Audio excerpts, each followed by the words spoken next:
This is the iPhone 12 Pro. It doesn't have a macro mode like the 13 Pro, so how is it able to get this close and still be in focus? Well, because it's not alone.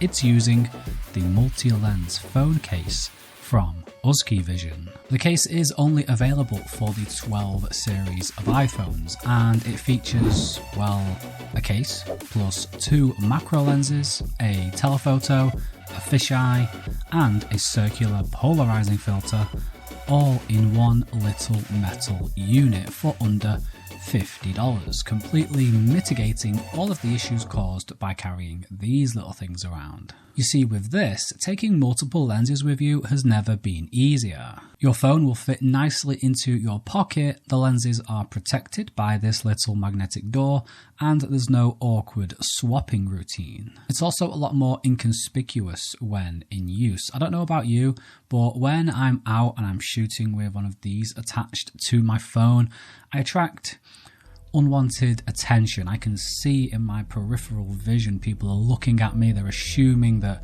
I don't know, I'm doing some sort of recon espionage work, like what is this guy doing, why has he got, they always think it's a zoom, why has he got a zoom lens attached to his phone? I'm going to go over, I'm going to ask him what he's doing, make sure he's not up to no good, and security guards are the worst for it.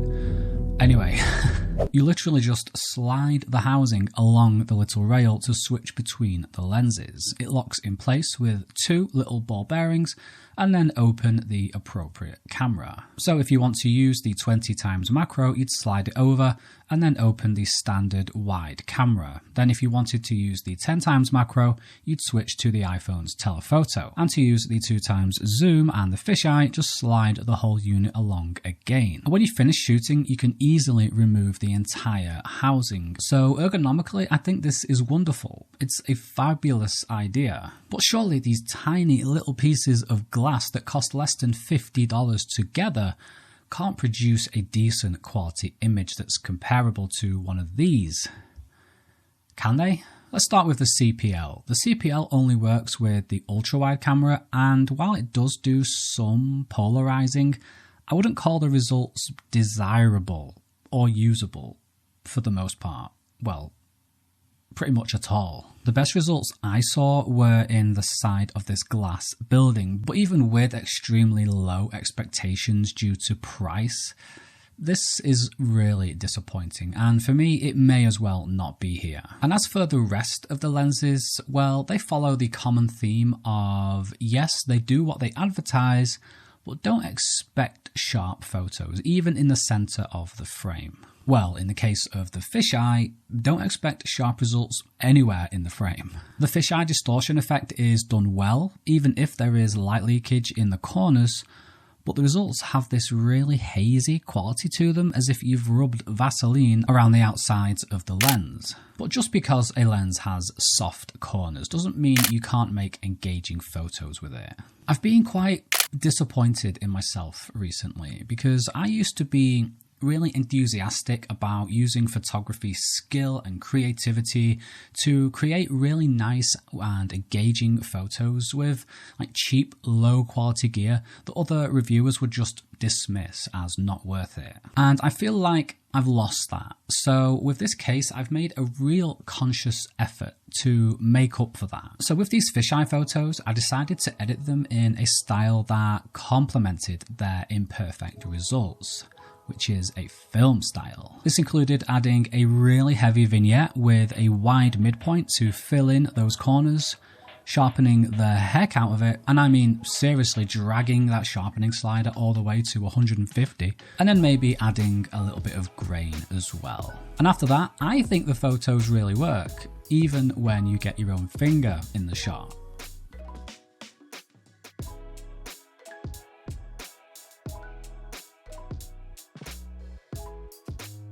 The telephoto, though, is a little bit harder to be enthusiastic about. This is the iPhone's built-in telephoto, and this is with the case's telephoto on top, giving us a 4x optical zoom. And while I like the field of view and the extra compression, the results are so soft and the fall off is so great, It becomes almost like a tilt shift lens in some cases, which I don't think is what most people are after, but again, you can mitigate this by shooting and editing with a certain style. Finally, the macro lenses are probably in the best shape of all. Again, they're not sharp, but they let you get really close. To give you an idea of how close, take a look at this little guy here. He's about this big, including his wings, which makes him just over half the width of this flower. Very scientific measuring techniques going on here. And this is my finger. So I think that's a pretty decent macro for the cost. This is the 20x macro that works with the iPhone's standard wide angle lens. And this is the 10x macro that works with the iPhone's telephoto lens. And again, the image quality and the focus aren't great, but they're acceptable when you remember this entire thing costs just $50, and you can of course still make some really cool photos that are impossible with the 12 series of phones alone. So who is this thing supposed to be for? Exactly, who's it aimed at? Well, I'm not entirely sure, but I can tell you what it's done for me though. For me, it's been like a trial kit that's let me test out macro and fisheye for the first time to see if I enjoy them, which I have. It's been fun, it's been challenging, and I've actually really enjoyed walking around, like with the fisheye in particular, just learning like how it works and what's a good composition for fisheye. And I'd be like, oh, this will be a good fisheye. Oh, no, never mind. Oh, let's try over here. Oh, that actually works. Okay, why does it work? You know, just learning something new. And I've actually come around to how the results look. At first, I was ready to just dismiss this completely, but then I was like, no, like I said, let's rekindle what you're all about, Dave. You seem to have forgotten this, and give this thing a chance and try to make it work and see what you can actually get out of this thing, rather than just dismissing it for not being the best quality. It's weird, you get the iPhone 12 Pro because you want like the best image quality, but then you get this set of lenses that really degrade that image quality. You know, it doesn't necessarily make sense. But I am actually going to stick with this for now because I've really enjoyed the inconspicuousness of it. I've enjoyed very quickly being able to switch between lenses with just like a tap. And I've enjoyed it not adding a load of bulk to my phone. Like, as small and as portable as these things are, when you start carrying more than one of them around, for starters, when this is on your phone, it doesn't really fit that well into like a jeans pocket. You have to wear like a coat, and then inside the coat pocket there's lint, so you have to walk around with like the lens cap on, which I don't want to do. But with the case, I can just close the metal door and it protects it. So I really enjoyed that ergonomic and design aspect of it as well. I don't have to walk around with like these weird little bulges in my pockets where my lenses are. And if you think you would enjoy this case too, I actually have one of these to give away. You see, back in May, I think it was, it could have even been April, I think it was May, USKEYVISION contacted me asking me to make a tutorial for this thing. And I said yes, but initially they sent me the wrong size. They sent me one for an iPhone 12 Pro Max.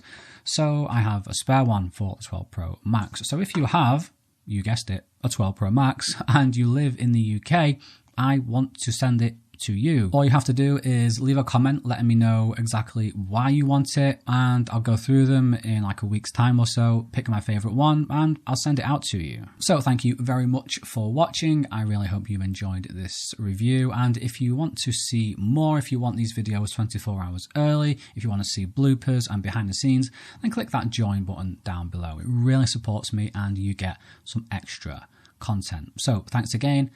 Take care, stay curious, and back around. And I feel like I've lost that. So with this case, I've made a real conscious effort to hit my mic. All you have to do is something. What do you have to do? Oh yeah.